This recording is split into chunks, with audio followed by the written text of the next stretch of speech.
Oi, loucos por Jesus, tudo bem com vocês? Chegamos aqui nesta segunda-feira para estudarmos a preciosa Palavra de Deus. Estamos com ela nas mãos e estamos muito felizes que você está aqui conosco para a gente continuar a estudar o Apocalipse. E eu já vou dar uma notícia boa para vocês aqui. Quando terminarmos o Novo Testamento, quando terminarmos o Apocalipse, vamos continuar estudando a Bíblia no Velho Testamento. Se prepare, tem coisa boa chegando por aí, né? Então, se você ainda não é membro do meu canal, se inscreva, porque as aulas são todas as segundas, terças e quartas, mas as aulas das quartas-feiras são somente para membros exclusivos do canal. Você precisa investir aí R$14 por mês para você ter acesso a essas aulas exclusivas que já passaram e as aulas exclusivas que virão. Faça a sua inscrição agora. Vamos então estudar Apocalipse capítulo 3. São as últimas 3 igrejas para as quais Jesus manda a sua mensagem através de João. Você lembra, João estava na ilha de Patmos, preso por causa do evangelho, e Jesus então mandou João ditar, escrever, 7 cartas para 7 igrejas que hoje estão no local onde é a atual Turquia, antigamente a Ásia Menor. Então, nós vamos ler agora a carta de Jesus à igreja de Sardes. Diz assim, ao anjo da igreja em Sardes, escreva. O anjo é o pastor da igreja. Então, Jesus escrevia diretamente para o pastor da igreja. Ele diz, essas são as palavras daquele que tem os 7 Espíritos de Deus e as 7 estrelas. Conheço as suas obras.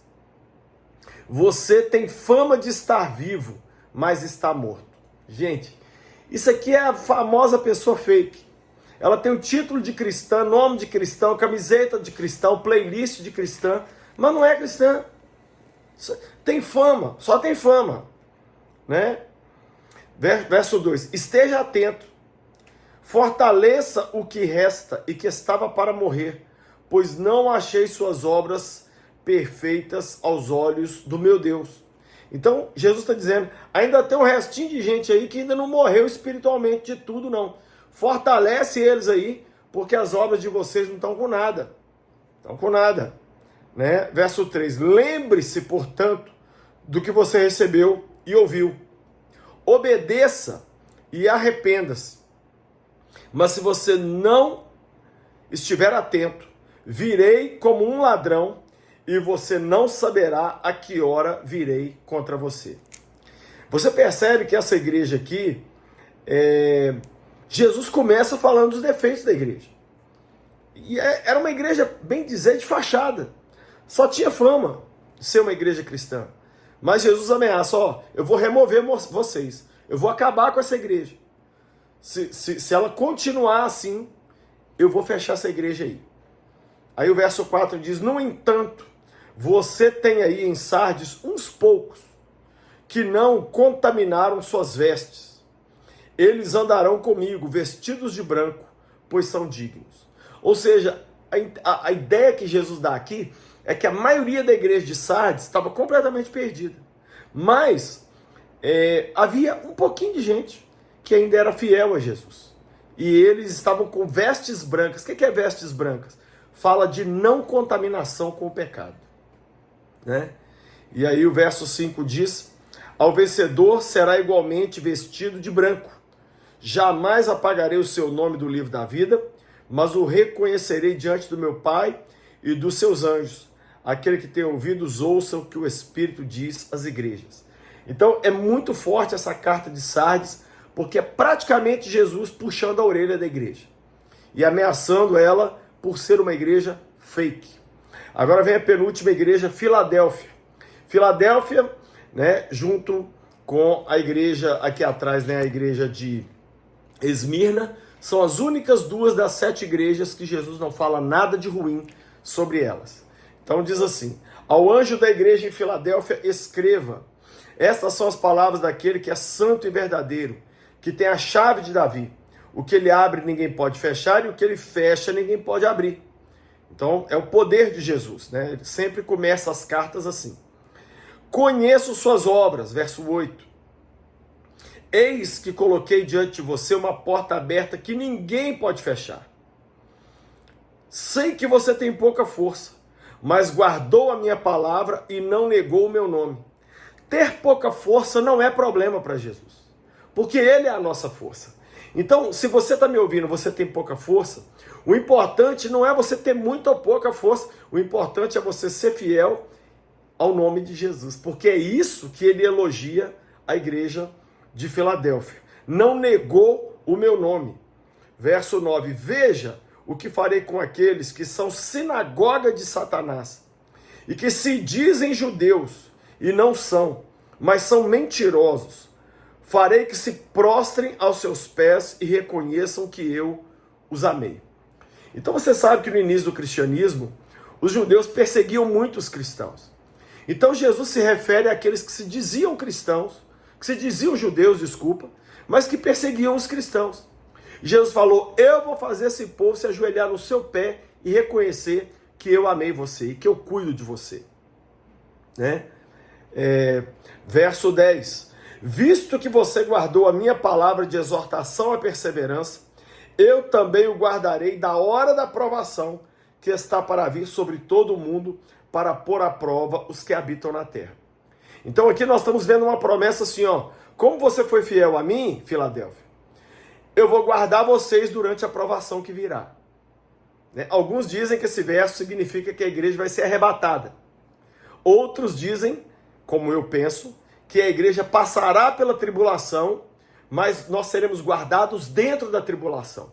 Assim como as pragas caíam no Egito, mas não afetavam o povo de Israel, assim também é como eu creio e é assim que eu leio esse texto aqui.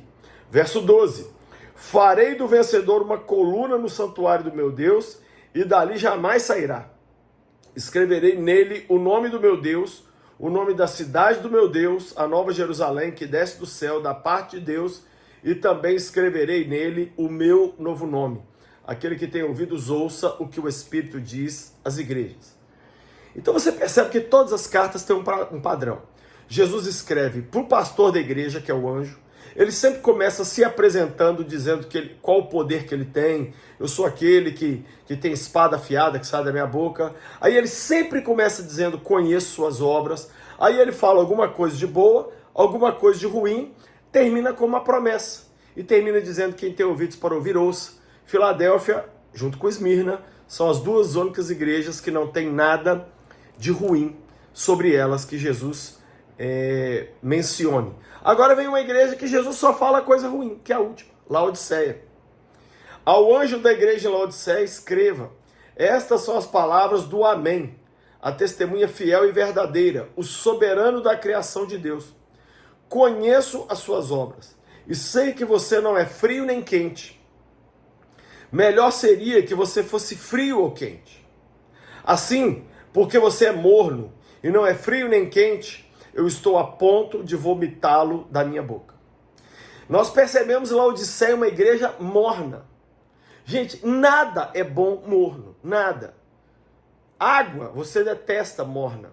Coca-Cola, você detesta morna. Café, morno. Tudo é ruim morno. Jesus estava dizendo, eu preferia que vocês fossem completamente frio ou completamente quente, mas vocês são mais ou menos de Deus, mais ou menos, me serve mais ou menos. Ei, quem sabe isso não é para mim e para você hoje, hein? Para nos assustar e abrir nossos olhos. Agora olha o segundo defeito da igreja de Laodiceia. Verso 16, desculpe.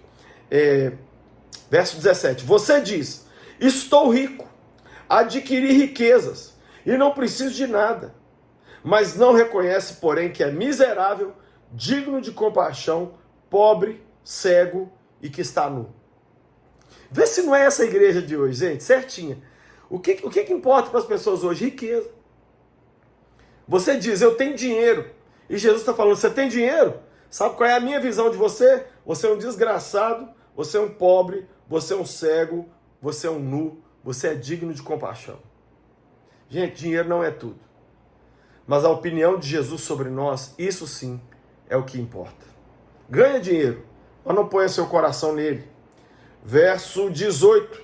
Dou este conselho, compre de mim ouro refinado no fogo.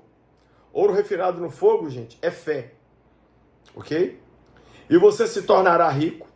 Compre roupas brancas para que você se vista e cubra a sua nudez. Roupas brancas é santidade, né? E compre colírio para ungir os seus olhos e poder enxergar. Então o que é colírio? Unção, é o Espírito Santo. Jesus está dizendo, ô Laodiceia, vocês precisam de fé, de santidade e da unção do Espírito Santo, né? Aí, verso 19, ele fala um negócio legal, olha, eu repreendo e disciplino aqueles que eu amo. Por isso, seja diligente e arrependa-se. Ou seja, toda a punição que Jesus dá é porque ele quer ver a igreja sarada, curada. Jesus não é esse pai bobão que deixa os filhos fazer o que quiser. Ele corrige. Corrige para o nosso bem. Então o que ele pede da igreja? Arrependa-se. É hora da gente se arrepender, né? O que mais? Ele diz, verso 20, eis que estou à porta e bato. Se alguém ouvir a minha voz e abrir a porta, entrarei, cearei com ele e ele comigo. Gente, de uma vez por todas, esse verso não foi dito para não crentes. Esse verso foi dito para uma igreja. Tem igrejas que Jesus não consegue entrar. Tem igrejas que Jesus bate na porta porque ele tem que ficar do lado de fora. Laodiceia era uma dessas igrejas. Jesus está batendo a porta. Será que nós, crentes, vamos deixar Jesus entrar? Muito forte isso aqui. E aí ele termina dizendo, verso 21, ao vencedor darei o direito de sentar comigo em meu trono, assim como eu também venci e sentei-me com meu Pai em seu trono. Aquele que tem ouvidos, ouça o que o Espírito diz às igrejas. Então nós vimos aqui hoje a igreja de Sardes, a igreja de Filadélfia e Laodiceia. Que o recado de Deus fique claro para nós. Temos que nos arrepender e caminhar uma vida com Jesus. Porque a qualquer hora ele vem, ou a qualquer hora nós partimos para a eternidade. Pai, eu abençoo essa vida preciosa que hoje parou para poder estudar conosco. Deus, eu declaro sobre essa vida o teu favor, tua graça, tua unção. Nos ajuda, Deus, porque nós não queremos perder essas promessas tão lindas que tem no final de cada igreja dessa. Nos ajuda, Pai, a sermos fiéis para a tua glória em nome de Jesus. Amém. Você gostou da aula de hoje? Se gostou, coloca o like aí, né? Manda essa aula para a galera. Deixa um comentário aqui embaixo para nos abençoar. Nós temos na loja do Lucinho, olha, bíblias lindas como essa aqui, que é a Bíblia Anote, que tem um espaço na página para você fazer as anotações. Tem esse livro, Pecados Intocáveis, um livro que vai te confrontar. Fiquem firmes, um livro sobre firmeza espiritual. Tem esse livro, O Deus de Toda Graça, que eu escrevi com 100 piadas cristãs para você rir e se divertir. E um dos livros mais maravilhosos que eu já li, A Espiritualidade e a Sexualidade. Todos esses livros estão na loja do lucinho.com.br. Entra lá e comprando acima de R$170, o frete é grátis para todo o Brasil. Por fim, quero convidar você para vir para Israel com a minha família esse ano ainda. Vamos em setembro para um cruzeiro pelas Ilhas Gregas e Israel. Em outubro nós vamos voltar lá, mas nós vamos para Dubai e Israel, né? E em março de 2025 nós vamos para Turquia e Israel. Acesse agora o site viagemcomlucinho.com.br, faz lá a sua inscrição, veja lá o roteiro, a forma de pagamento, venha conosco fazer essa viagem maravilhosa. Até a próxima aula e seja louco por Jesus.